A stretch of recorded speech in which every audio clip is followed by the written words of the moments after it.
I'm Lucy Norris for Vintage New York City magazine, and we're here at Beau Concept for the Modern Gatsby celebration.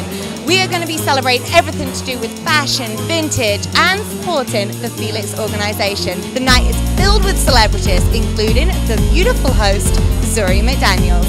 We're here with the beautiful host of the night, Zuri McDaniels. Zuri, you look incredible. And I want to talk about your front cover as well. You look absolutely stunning. What was the photo shoot like? Oh my gosh, it was a great experience. We get to dress up in that era. Like, that's so much fun. So I was like, of course I would do the photo shoot. I would love to be glamorous. So it was so many nice dresses. I felt so extra special and very fancy, and it was exciting, so I loved it. You are known for your style and your take on high fashion and glamour. What inspires you? So when you wake up in the morning, what inspires you to put together an outfit? Oh, honestly, it's my mood. It's my mood, how I feel that day that I wake up. Of course it has a part of where I'm going that day, but most of the time it's about my mood. If I feel like being edgy, if I feel like being trendy, if I feel like being classy. I love fashion, no matter how you put it together. It's all about the energy you carry within yourself that pulls off any outfit. Do you know what I mean? So for me, fashion is just a way of talking, as Rachel Zoe would say, without words. And I love that saying, and I say it all the time because I believe that truly in my heart. You have such confidence. You have that thing that a lot of women want. What is the secret when it comes to owning the confidence? Knowing who you are, believing that you belong here no matter where you are, believing you are just one person and no one else can be you. And I think if you believe that, you own it, and it shows no matter what you're doing, how you're wearing clothes, who you're talking to. You have a right to be here, and I think it has to come within, and then it comes out after that. Like it's a natural thing. Excellent. I'm going to let you party. You look amazing. Lady in red, enjoy your night. I know everyone's very excited to be here. So we're here with the legendary hip-hop star, Daryl McDaniels. Daryl, great to see you on here tonight. Glad to be here representing for Vintage Magazine, New York City. This is the big, celebration of my wife being on the cover. They got a lot of beautiful women on the cover. My wife is one of those beautiful women, and we're here in New York City. It's Fashion Week, and everybody's dressed up like the great Gatsby. And it's really cool to see that style up close, because I've only seen it on TV and the movies, but to see people really dressed up like, what's that, the 20s, right? The roaring 20s and 30s? The roaring 20s, and your wife looks absolutely stunning on the front cover. She is doing 1920s very well there. And we're also going to be supporting your organization, the Felix organization. So tell us a little bit about that. Well, several years ago, at the age of 35, after doing all the stuff that I did with my group Run-D.M.C, I found out that I was adopted and didn't know. And then I found out I was a foster kid. And it was a shocking revelation. But then I thought about my situation and was like, okay, just because I was a foster kid didn't make me no different from any other kid. You know, I had my parents, I was a foster kid that fortunately got adopted. You know, a lot of foster kids that's in the foster care system don't get adopted. And if you don't get adopted, you age out the system. And even while you're in the system, there's a million good stories about foster care and adoption. But there's also a million bad stories about, especially with the foster care system. A lot of times if the kids don't get adopted, they go to jail, they go into mental institutions, or they commit suicide. So me and my partner Sheila Jaffe, she's a casting director. She casts movies like Sopranos, Entourage, Mark Wahlberg movies, John Travolta movies, whatever big TV shows and series and movies is going on. My co-founder of the Felix organization, Sheila Jaffe, she's the one casting them, and she was adopted too. So we just basically thought about all the foster kids that are in the system right now who don't have other opportunities. And what I mean by that is, you know, every kid, regardless of their situation, should be given an opportunity to become the people they were put there to be. Even though I was a foster kid, I was able to grow up to be an entertainer. Even though she was a foster kid, she was able to grow up and be a casting director. So we wanted to build facilities in every state in America that would cater to the foster kids. And what we mean by that, educate them, discipline them, life skills and all of that. So when we came up with that idea, our friends was like, yo, that's a great idea, but you need to start smaller. And we was like, what do you mean? This is what we want to do. We want to build cities that's going to take care of all the kids, the homeless kids, the foster kids. So with a little reluctance, they convinced us to start smaller. So what we do every summer, we do a 5-week sleepaway camp, where we take foster kids out to the city, we take them up into Putnam County. It's $500 to send a kid to camp for a week. But while they're at the camp, in addition to swimming, rock climbing, hiking, campfires, we have arts, we have crafts, we have music, and we also have life skill seminars. We use the arts. We use drama and music and art to have the kids express who they are. So we've been doing that for 10 years. We just recently sent our 1,000th kid to camp.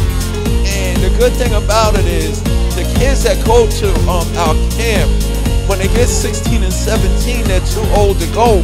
But at 16 and 17, they're able to come back and be a counselor. So right, and it's a whole life process.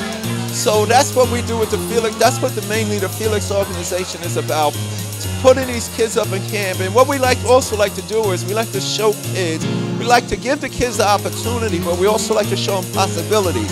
So at the camp, you'll see the dancer, you'll see the journalist such as yourself, you'll see the doctor, you'll see the lawyer, you'll see the scientist, you'll see the pilot, so the kids can say, man, when I grow up, there's a lot of things that I'm able to do. I don't want the kids, especially in the hood, just thinking they could be drug dealers, gangbangers, rappers, and athletes. We show the kids, forget about being a rapper, forget about being an athlete. I mean, if you got those skills, forget about, we want to show the kids there's other things you can be doing. Because if you don't tell the kids, how they going to know? Well, and I think that all of those kids going to that camp, especially with you and what you represent, I mean, they're going to be so inspired. Right, because they see the hip-hop dude. They're not looking at a politician. You know, they're looking at a very cool that they can't relate to. They're looking at, one of the guys that they say started hip-hop, so it's very inspirational. When it comes to entertainment, there are kids that want to go into entertainment. What advice would you have for a young kid wanting to maybe lead a life like yourself? All right, the first thing I'll tell them is get an education, because what if you don't get to do the thing you love?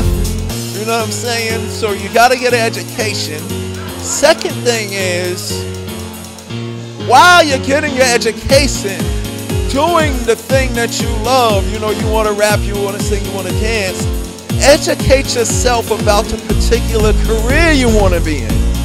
If you want to be a musician, educate yourself on the music business and music history. If you want to be a dancer, if you want to be a guitar, if you want to be a flute player, whatever it is, educate yourself on a particular career that you want to be. Now, the third thing that I tell you is practice, practice, practice, practice, practice, practice, and practice. So those are the three things, you know what I'm saying? And I always tell them that, before you start thinking of management, it used to be get a good lawyer and a good manager. You're going to need those later when you know you're going to get a deal. When you got the 3 steps down. Right, exactly. And those are the 3 things that is essential to your survival, because I always tell a lot of kids this: what if you don't get to play basketball?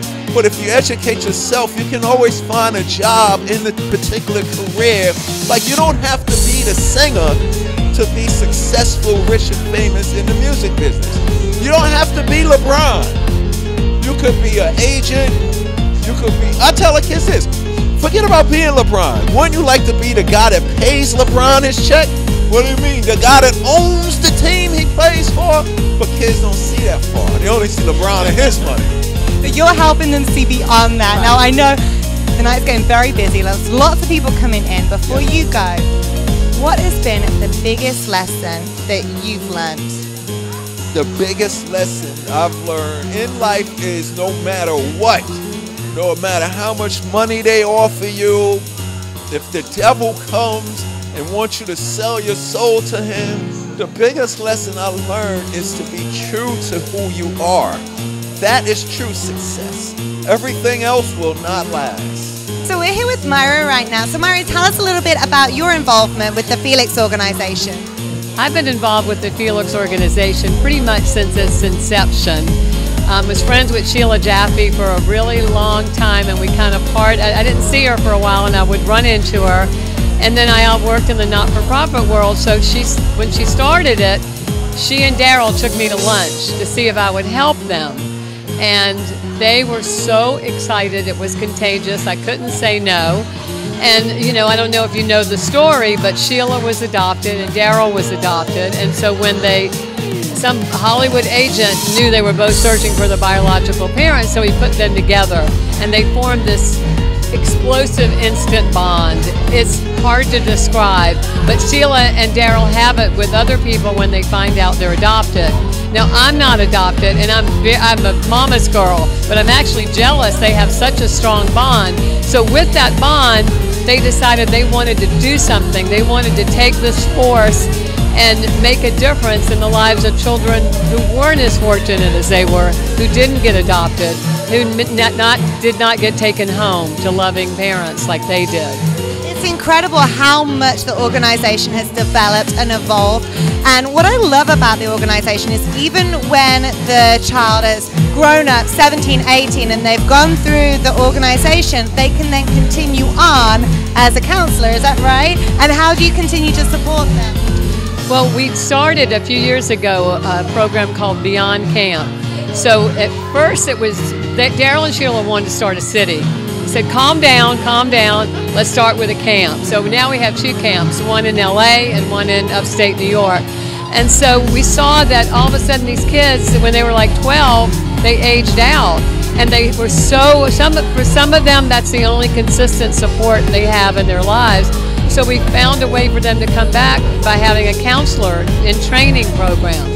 But then what happens when they're age out, because we've been around now 9 summers, so we started Beyond Camp, which helps them for other extracurricular activities and scholarships. And if they go to college, we help them buy books, things like that. If they find that they have artistic and inclinations and they want a camera, we get them a camera. You make such a valid point there about talking about consistency and how the organization is constant throughout their life, and you continue to be, which I love. We're so excited to have you here at the event tonight and be able to support the organization. What do you feel about the vintage world and the event tonight? I say ba ba ba boom. These ladies are gorgeous, glamorous, and it's a win-win. I mean, it's like party with purpose, but I can't believe that, and I feel like I know about vintage, but I mean, they're gorgeous. They're gorgeous and they know how to wear it. And it's Fashion Week. And the world is in such a state right now. I love fashion, but when it has purpose, we make the world a better and prettier world. We're here with the beautiful Mina D. Mina, you look absolutely stunning. Thank you so much. So do you, as always. Oh, you're so kind. Tell us a little bit about your involvement with the cover shoot with the beautiful Zuri McDaniels. Well, a couple of months ago, I was asked by my publicist, Amelia, that she was doing a cover shoot with Zuri, and if I can contribute with my style influence with the jewelry. And of course, I'm always ready to work with Amelia and Vintage New York City. So we contributed with the jewelry, and we did some beautiful photo shoots. We actually did 2 photo shoots. So one was back in May, and the cover was actually done prior to that.